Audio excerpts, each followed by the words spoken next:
마가복음 11장 12절에서 14절 말씀. 다음 날 예수님 일행이 베다니에서 나갔을 때 예수님은 배가 고프셨다. 무화과 나무에 잎이 무성한 것을 멀리서 보시고는 그 나무에 뭐가 있을까 해서 가보셨다. 그러나 그쪽으로 가서 보시니 이파리 말고는 아무것도 눈에 띄지 않았다. 무화과 철이 아니었기 때문이다. 이때 예수님이 그 나무에게 말씀하셨다.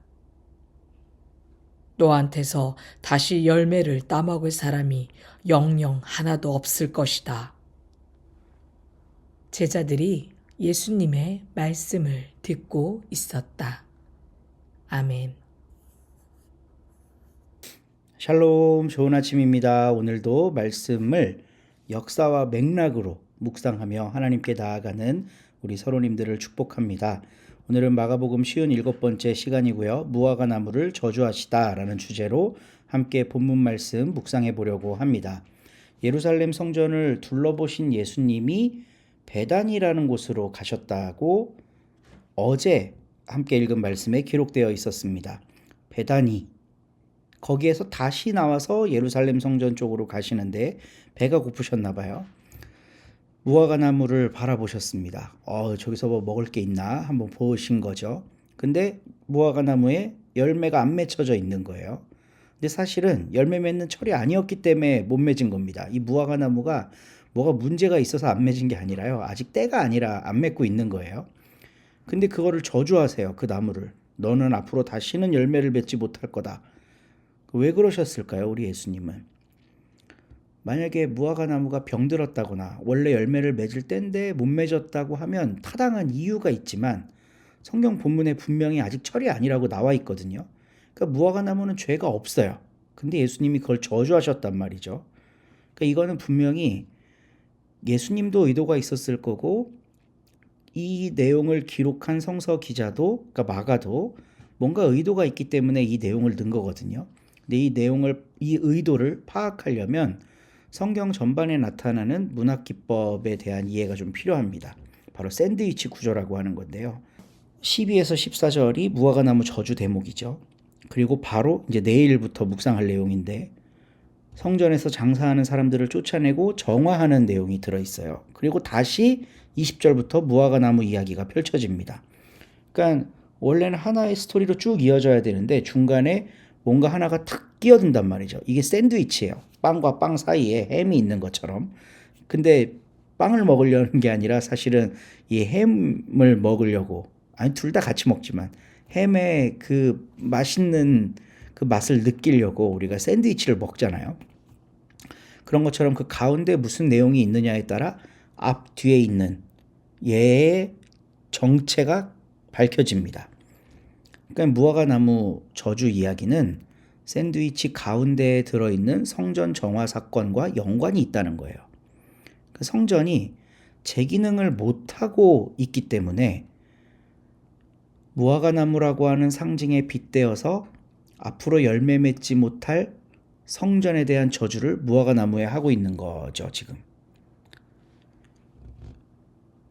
그 성전이 원래 맺었어야 할 열매가 있는데 그거를 못 맺고 있는 걸 열매 맺지 못하는 무화과 나무를 비유적으로 이제 연결지어서 문학적 기법을 통해 이렇게 설명하고 있다는 겁니다. 그러면 성전이 열매 맺는다는 것은 무슨 의미일까? 저는 이 마가가 베단이라고 하는 특정 장소를 두 번이나, 그러니까 11절에도 기록하고 12절에도 기록하고 두 번이나 기록한 것과 두 번이나 기록한 것에 좀 우리가 주목해 봐야 될 필요가 있다고 생각하는데요.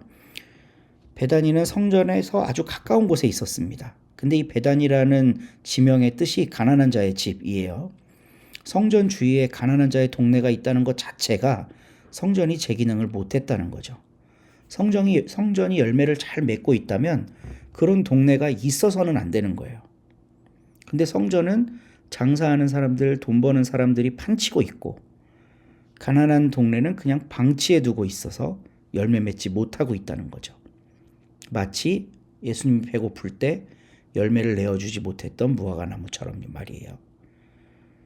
그러니까 이 무화과나무 저주 이야기는 그 이야기로만 딱 떼놓고 봤을 때 도무지 이해할 수 없는 내용입니다.